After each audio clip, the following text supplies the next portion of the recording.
Colorado has undergone a significant transformation in its landlord-tenant law in recent years, shifting from one of the more landlord-friendly states to one with increasingly robust tenant protections. If you own rental property in Colorado, you need to be paying close attention because the legal landscape has changed, and it's still evolving. Colorado's habitability requirements are primarily found in the Warranty of Habitability statute, Colorado Revised Statutes Section 38-12-503 through 38-12-512.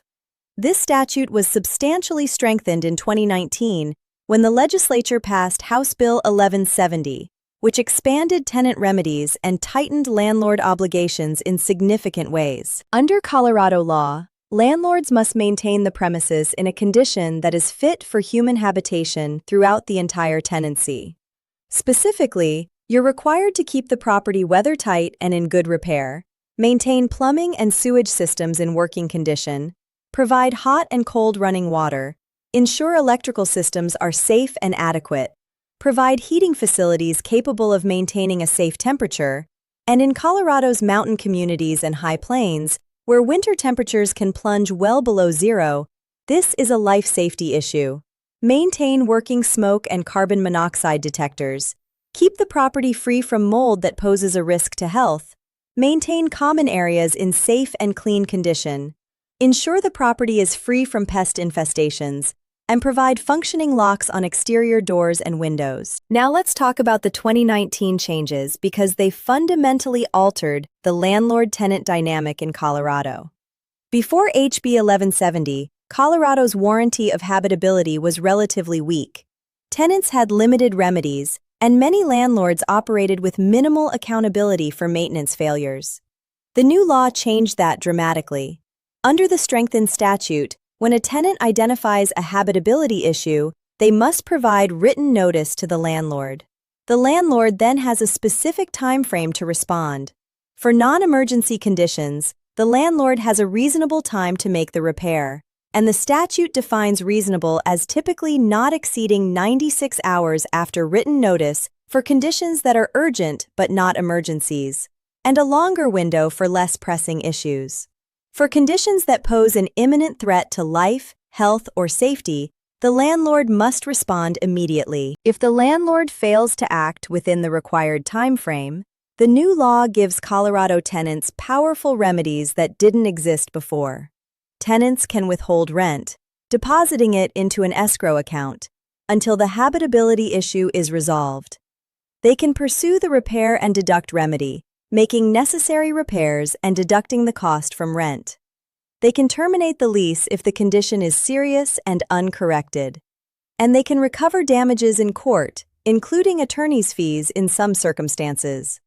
The 2019 law also prohibits landlords from retaliating against tenants for making habitability complaints, and it voids any lease provision that attempts to waive the warranty of habitability. This last point is important. Before the change, some Colorado landlords included lease clauses attempting to limit their maintenance obligations. Those clauses are now unenforceable. Colorado's geography and climate create diverse maintenance challenges. Properties in the Front Range cities like Denver, Colorado Springs, and Fort Collins deal with dramatic temperature swings. It's not uncommon to see a 70-degree temperature difference between a January night and a summer afternoon. Mountain properties in places like Summit County, Eagle County, and the San Juan region face extreme cold, heavy snow loads, and altitude-related issues like UV degradation of exterior materials. And properties on the Eastern Plains experience severe thunderstorms, hail, and occasional tornadoes. Denver deserves special mention because the city has its own additional regulations.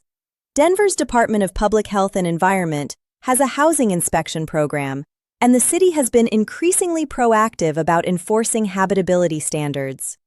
Denver also has specific regulations around indoor air quality and mold that go beyond the state statute. Colorado's rapid growth, particularly along the Front Range, has put enormous pressure on the rental market.